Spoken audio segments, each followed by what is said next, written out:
Selamat malam Bapak Ibu yang saya kasihi dan saya hormati, terutama Bapak Ketua Umum IPPS Pusat Surabaya, Pendeta Dr. R.F. Martino, juga Bendahara Umum, dan juga Sekretaris Umum Ketua 1, Ketua Majelis Daerah Jawa Tengah, dan para hamba-hamba Tuhan yang dikasihi Tuhan, yang diurapi dan yang saya hormati.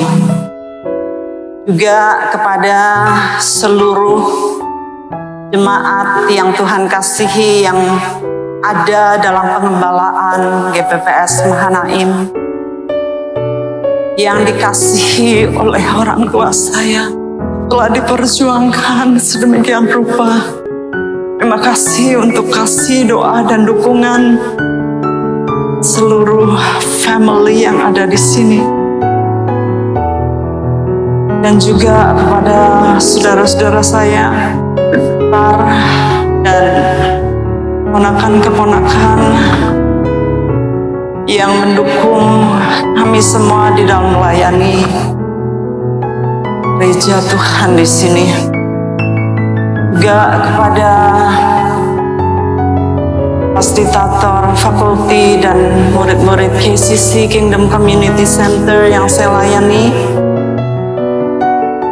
baik dari Jakarta maupun dari luar-luar pulau yang malam hari ini menyempatkan hadir.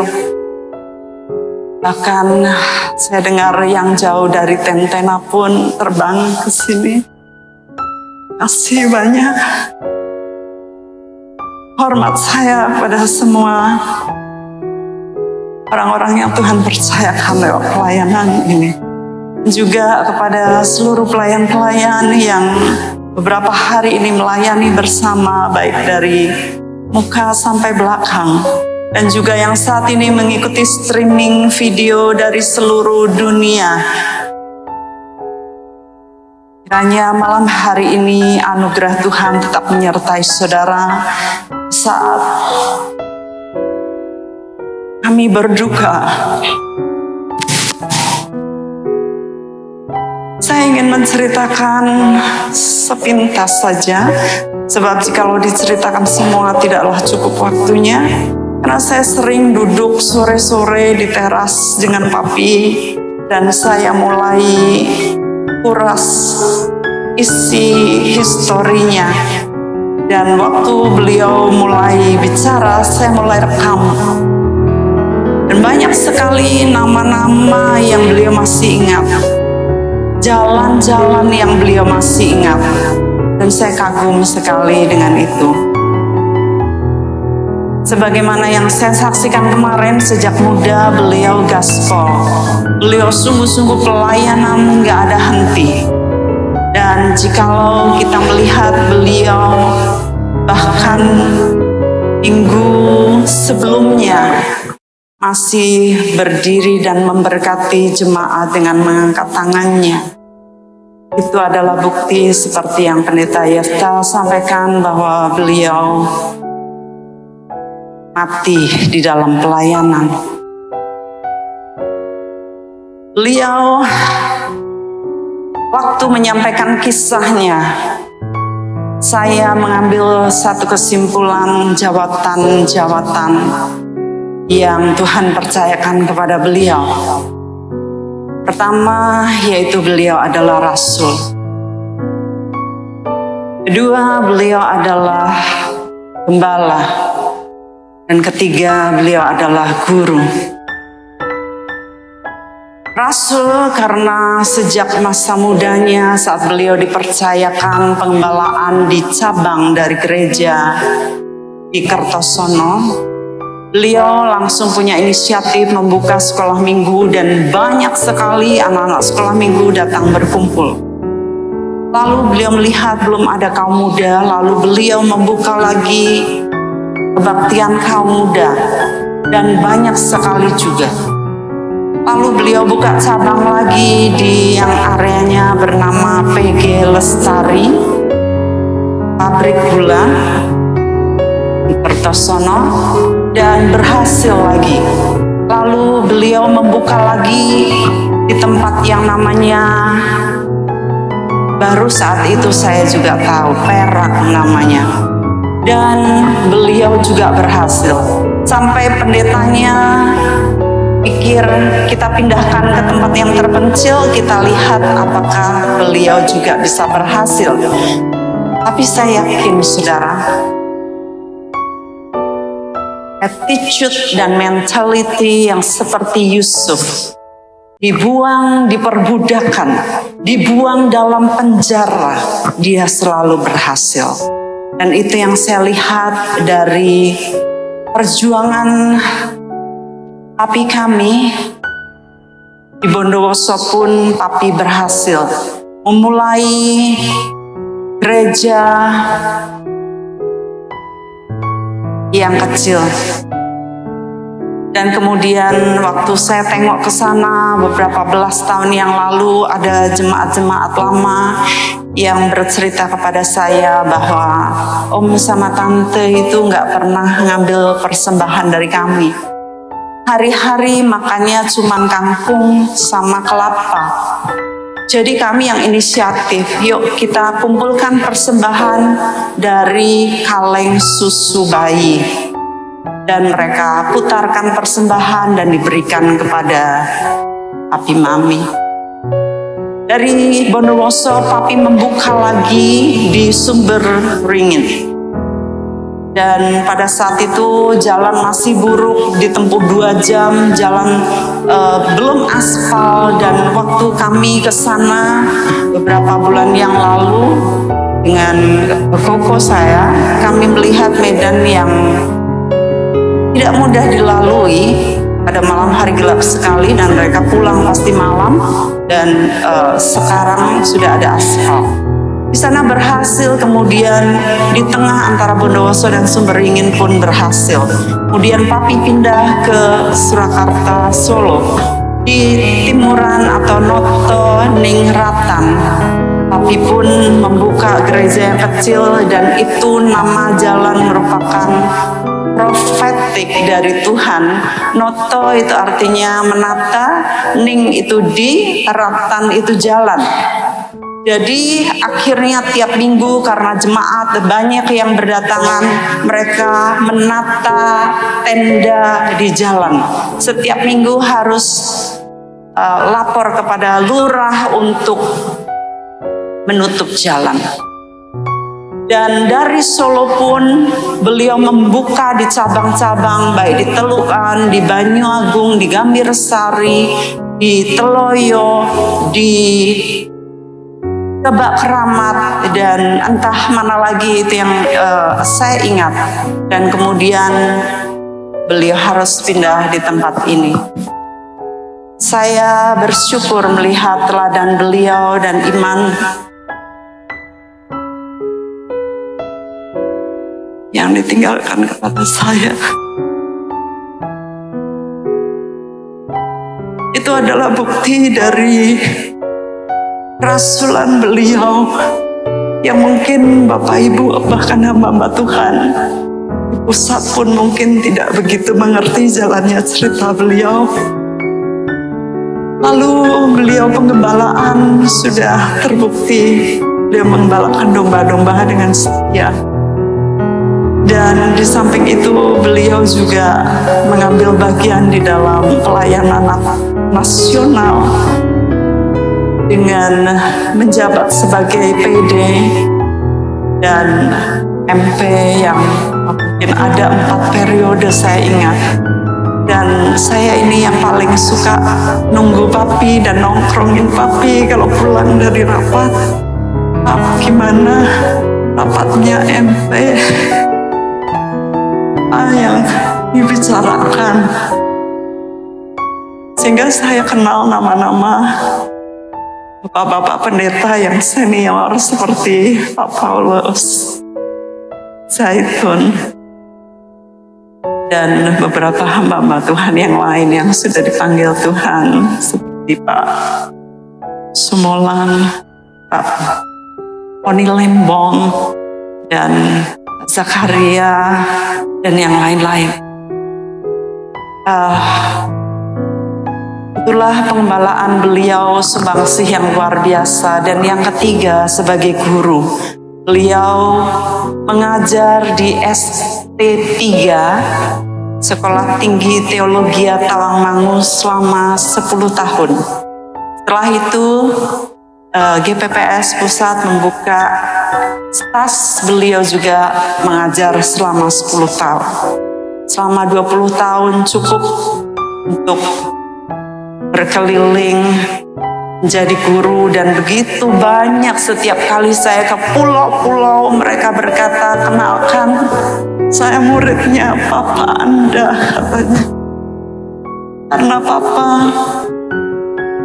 kami sekarang mengembalakan dan diberkati." Saya terenyuh, terharu. Perjuangan meninggalkan anak istri, tetapi beliau menerima upah yang besar. Ini legasi yang ditinggalkan oleh papi kami, dan kami senantiasa bergandengan tangan untuk berdoa agar papi mencapai garis akhir dengan sempurna. Pada kira-kira 2 minggu sebelum beliau tertidur, beliau ada sedikit keluhan, yaitu kakinya sakit, gak bisa jalan, gak bisa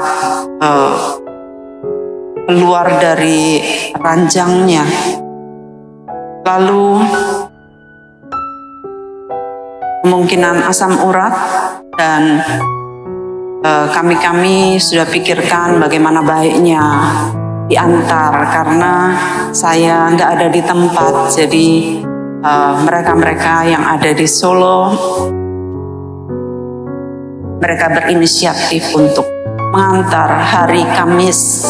Tapi papi nggak mau. Papi bilang, "Papi tunggu Cici aja hari Senin, karena saya janji sama papi saya akan datang hari Jumat." Lalu waktu saya datang, kami berpelukan, saya peluk erat papi saya begitu lama. Dan saya menangis. Saudara, saya begitu mengasihinya. Tiap kali pelukan saya nangis. Saya takut kehilangan beliau. Saya begitu mencintainya. Dan beliau berkata, "Kok lama banget?" Karena saya dengan tim dan murid-murid memimpin perjalanan tur dan training di Israel. Saya bilang, saya selalu kasih berita kepada papi, foto-foto, dan pertanyaannya, "Kapan pulang?" Saya bilang, "Nanti Jumat ini, Pap, karena saya ada urusan lain. Jadi Jumat biasa saya layani, belikan makanan atau masakan yang enak. Saya suka kalau beliau saya masakin salmon dan sayur-sayuran. Beliau makan sampai dikoret-koret. Dan hari Sabtu makan lagi siang, dan malam udah gak mau makan. Saya bilang, "Papi harus makan karena papi minum obat ya, jadi gak boleh gak makan." "Enggak, papi perutnya gak enak," katanya. "Iya, tapi papi harus tetap makan sedikit lah, kami udah sediakan sup." Papi bilang, "Enggak, pray for me," katanya. "Papi, gak bisa hanya pray for you, you have to eat," saya gitu. "Enggak, semalam gak makan gak apa-apa," katanya. Saya langsung hubungin kakak adik saya, dan mereka langsung telepon papi, "Papi harus makan," gitu ya. Dan Papi maunya hanya pisang saja, pisang godok gitu. Saya bilang nggak bisa, ini nggak bisa. Papi harus makan lebih lagi, makan sup. Dan papi mau. Dan sementara papi makan sup, saya bilang, papi saya pasang oksigen ya. Nggak usah. Selalu begitu. Jangan, papi mesti pakai oksigen. Karena saya melihat wajah papi sudah bengkak dan kuning.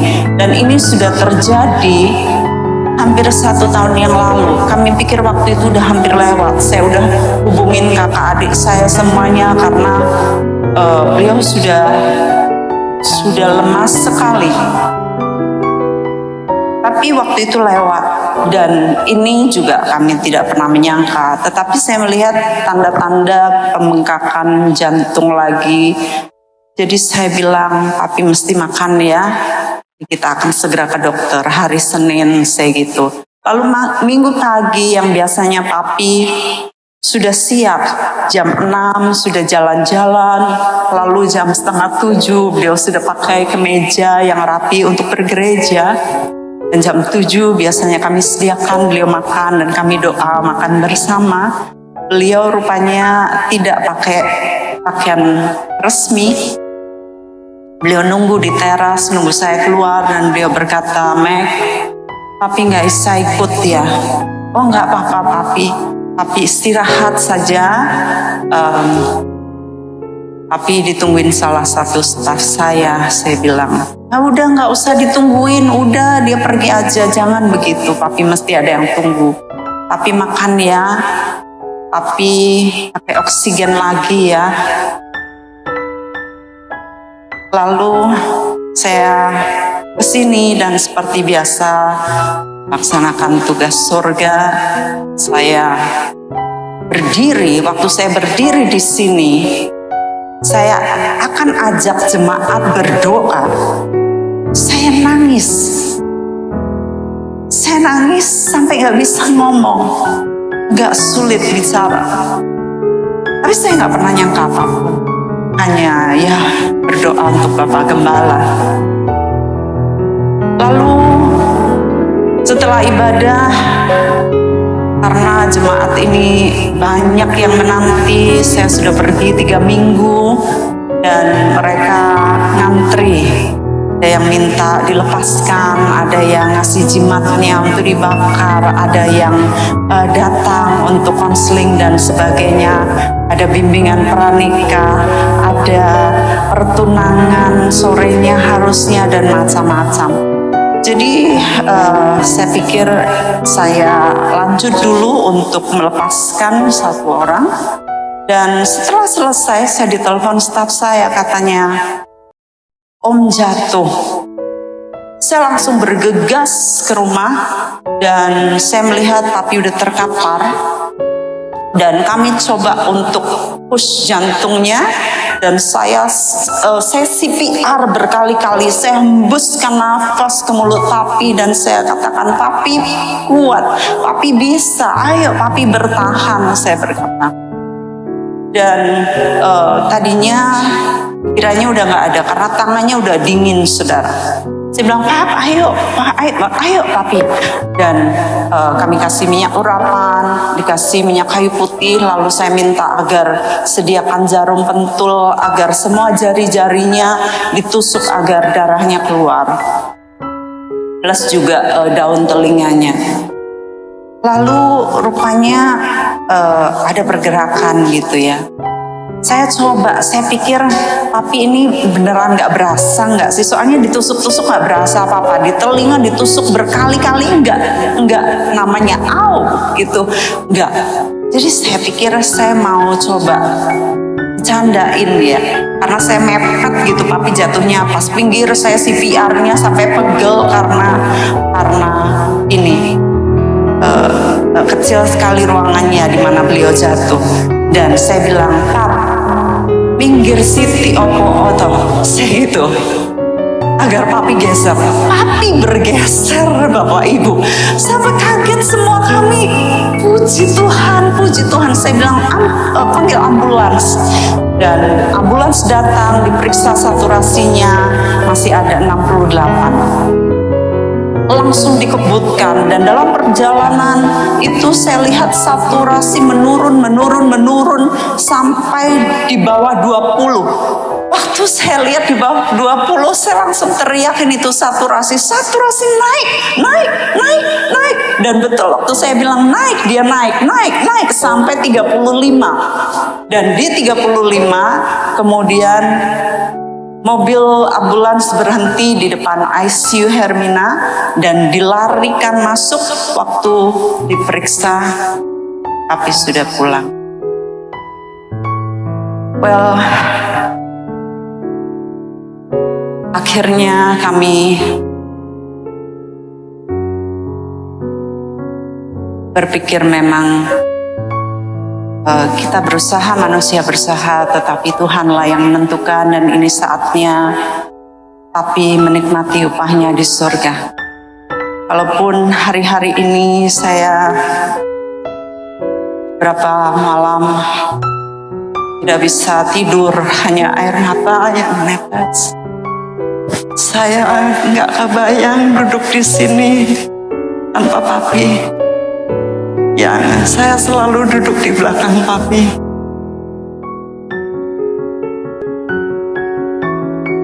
Dan kalau ke rumah nggak ada sosok yang saya cintai.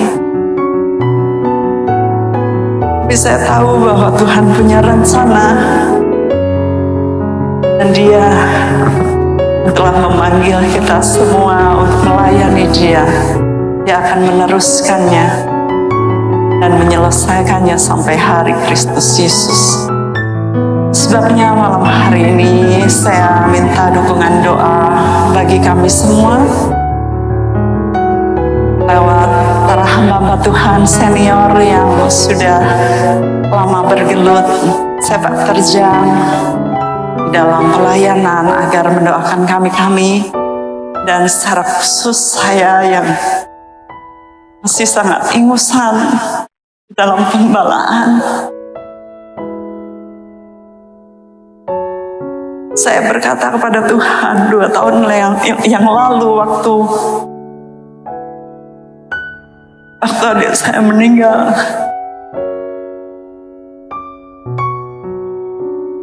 Saya bilang, Tuhan, dari dulu saya tuh gak mau balik ke Solo. Dari dulu saya nggak suka pengembalaan karena saya melihat betapa beratnya papi mami mengembalakan. Tapi kalau Tuhan panggil saya di sini, kasih ini beban ringan dan enak. Dan nyatanya demikian, saudara. Dalam kesibukan saya yang sangat padat, saya suka belusukan menengok jemaat-jemaat yang marginal.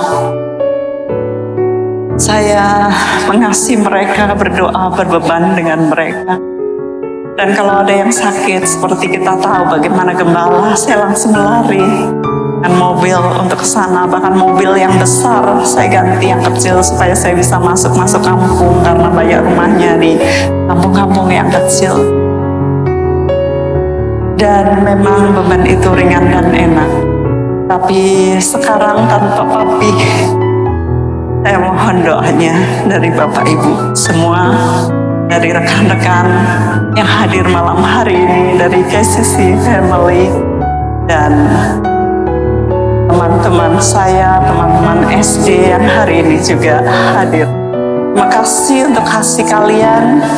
Doa saya juga Tuhan berikan anugerah yang melimpah buat kehidupan saudara.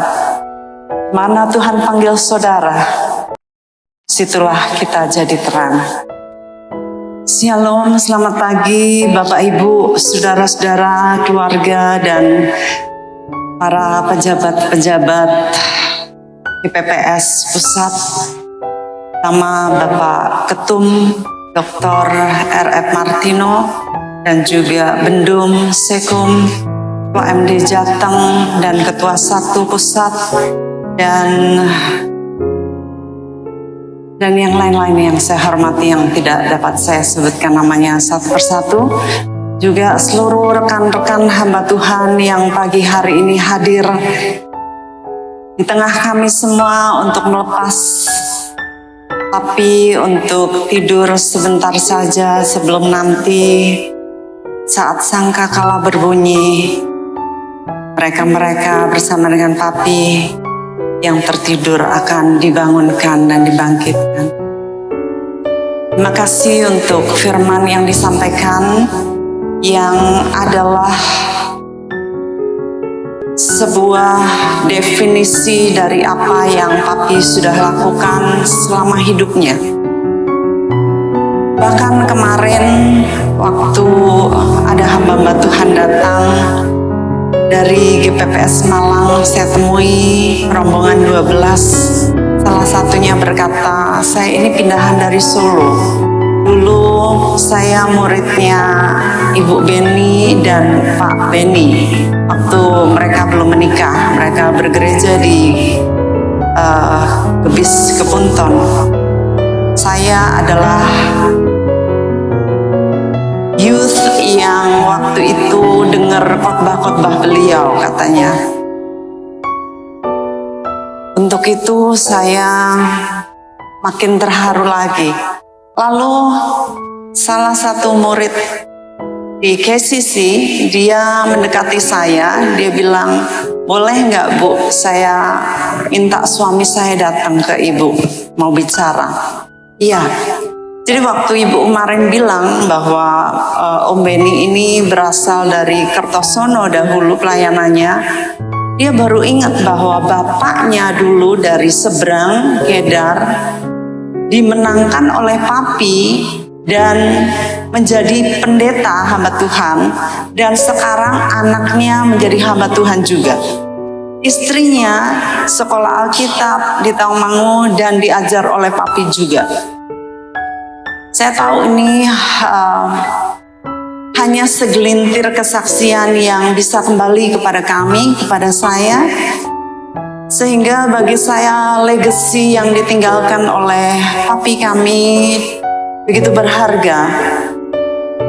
Definisi firman Tuhan jerih lelah sungguh telah dilakukan oleh beliau almarhum oleh kemurahan Tuhan saja. Sehingga sebenarnya lagu terakhir yang kita nyanyikan barusan sangat tidak cocok dengan perasaan saya. Beberapa kali kalau nyanyi lagu ini, oh Tuhan pakailah hidupku selagi aku masih kuat. Saya rasa saya mau kuat sampai Tuhan datang. Saya mau kuat sampai Tuhan jemput saya. Katanya lagi syairnya, bila saatnya nanti aku tak berdaya lagi. Saya rasa saya nggak mau tidak berdaya dan tidak bisa melayani Tuhan. Seperti Papi sampai akhirnya. Sampai minggu sebelumnya, Papi masih berdiri di sini memberkati jemaat. Saya juga ingat pada waktu Rakerda Jawa Tengah yang baru saja pertama kalinya saya ikuti, Bapak Pendeta Yosua Jamentar Siringoringo berkata, ini yang paling nancep. Artinya saya tahu ini kebenaran. Beliau berkata, Bapak Ibu pendeta-pendeta, jangan lupa ya, tiap minggu kita angkat tangan berkati jemaat. Kita harus kudus, kita harus suci, sebab kita harus memberkati mereka dalam kekudusan. Dan saya tahu ini bergaung bagi kita hamba-hamba Tuhan untuk terus hidup dalam kekudusan, agar kita dengan fondasi kekudusan yang kita bangun, jemaat pun dikuduskan oleh sanctification kita dan apa yang Tuhan telah perbuat. Bapak Ibu sekalian, saya sangat bersyukur bahwa saya dilahirkan di tengah keluarga hamba Tuhan. Bermula dari nenek saya rupanya menjadi pejabat GPPS bahkan waktu papi masih GSCP. Jadi waktu mami dan papi belum menikah, nenek saya itu sudah ada KTJ GPPS. Ya, jadi saya melihat waktu itu KTJ-nya itu berupa seperti paspor gitu Pak Setu. Tapi bukan paspor hanya satu lembar saja gitu. Ada fotonya di sana, ada cap GPPS pusat. Itu sebabnya di buku pertama saya yang berjudul Berhasil Karena Iman, di belakang di sana itu saya sertakan foto penyelaman rohani pertama saya bersama dengan nenek saya pada waktu saya masih bocah sekali. Kira-kira mungkin 5 tahun atau 6 tahun atau mentok-mentok 7 tahun. Saya penyelaman rohani dan foto dengan Ishak, Ishak Leo Lewi Santoso, dan kerinduan saya bisa ditumbangin tangan oleh beliau suatu hari. Dan dalam masa-masa remaja kaum muda saya ada beberapa kali mengikuti penyelaman rohani. Lalu dari nenek saya ini muncullah mami saya. Mami saya bernama Debrina dan mami dinikahi oleh papi. Kemudian mami punya kakak. Kalau Bapak Ibu di sini sudah senior tentunya tahu Bapak Pendeta Yahya Silas GPPS Immanuel Slawi. Ya, itu adalah om saya. Dan om ini anaknya yaitu Pendeta Andreas Suhantoro itu adalah sepupu saya.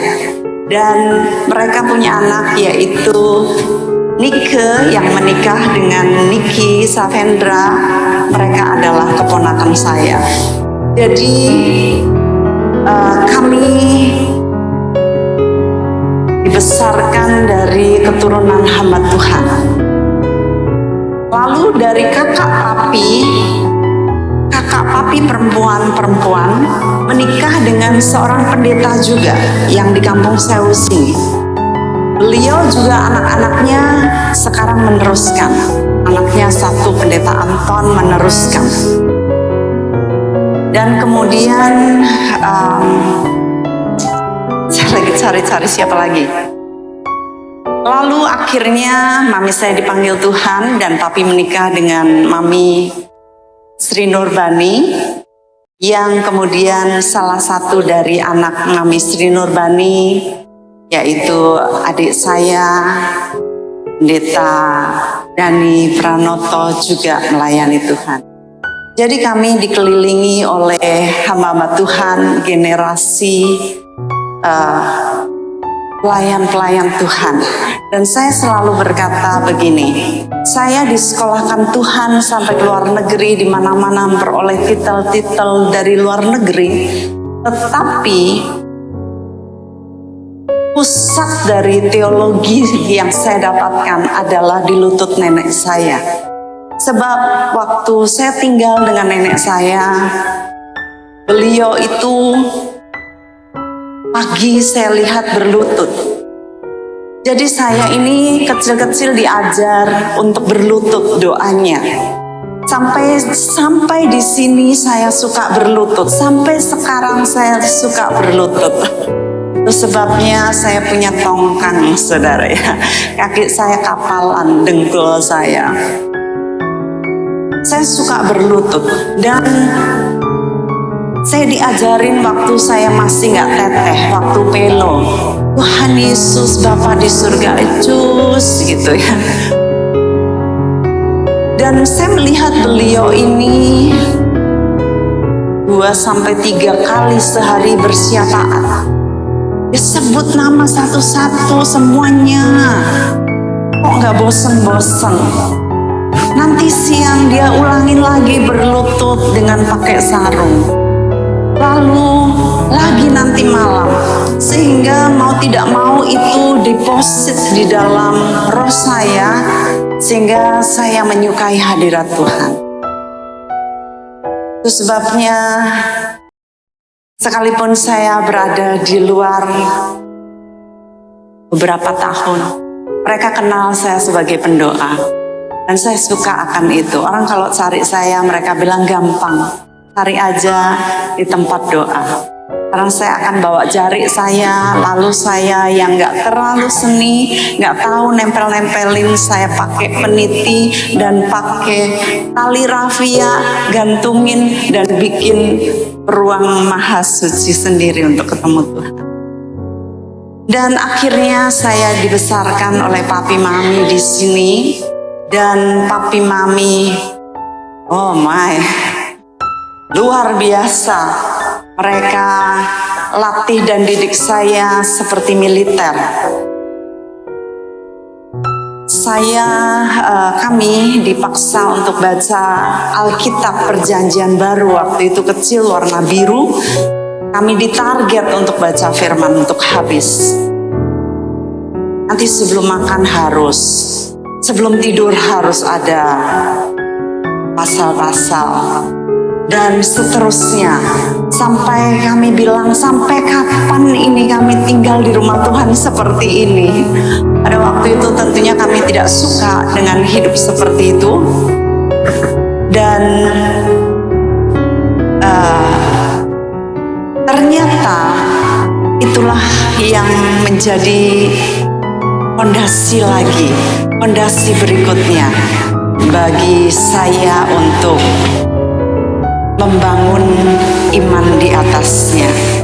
Saya bersyukur papi mami keras terhadap saya di dalam pelayanan, di dalam doa puasa. Umur 17 langsung bikin SIM, langsung antar jemput jemaat. Langsung lalu setelah sekian lama dari sekolah minggu, saya rasanya kayak sekolah minggu itu belum puas, jadi sekolah minggu udah suruh ngajar sekolah minggu gitu ya.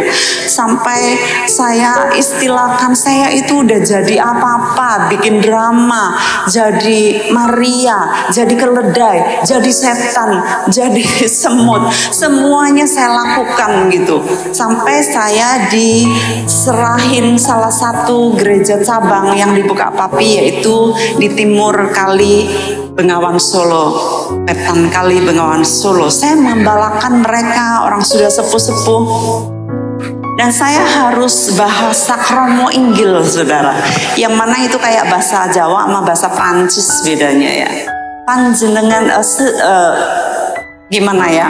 Sederek ingkang kinasih wonten asmanipun Gusti. Monggo kita wiwiti pasamuan dalu menika kanthi pujian mekaten. Jadi mereka nggak bisa bahasa Indonesia, saya yang harus belajar bahasa mereka. Dan saya bersyukur sampai Tuhan bawa saya ke luar negeri, mereka sudah merotoli, mereka bilang, ini loh jemaat yang lu gembalain ini mati gitu, ini mati, ini dipanggil Tuhan. Dan saya bersyukur saya telah melewati hal-hal kecil yang dipercayakan oleh papi mami, oleh Tuhan tentunya lewat mereka, dan banyak jembatan-jembatan dan orang-orang yang bergabung di dalam kehidupan saya untuk mempersiapkan saya untuk saat-saat seperti ini. Dan saya juga sangat bersyukur bahwa saya dikelilingi oleh hamba-hamba Tuhan yang luar biasa, yang siap mendukung saya kemudian hari, yang terus mendoakan saya dan menggandeng saya. Demikian kata sambutan dan kisah legacy yang saya dapat sampaikan kepada saudara dari keluarga kami. Tuhan Yesus memberkati.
Dukur modern.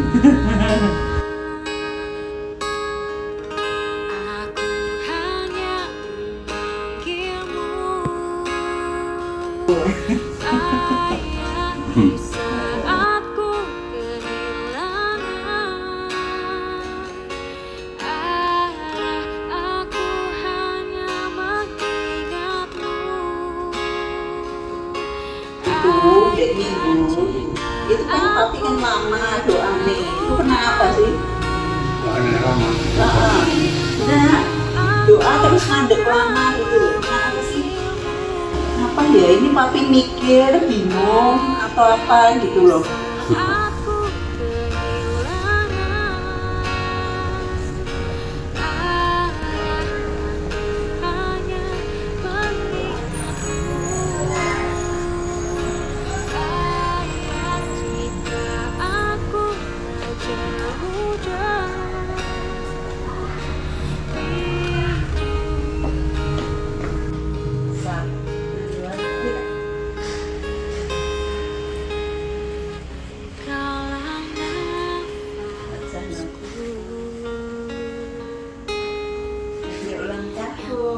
Jaga di dalam hidupku.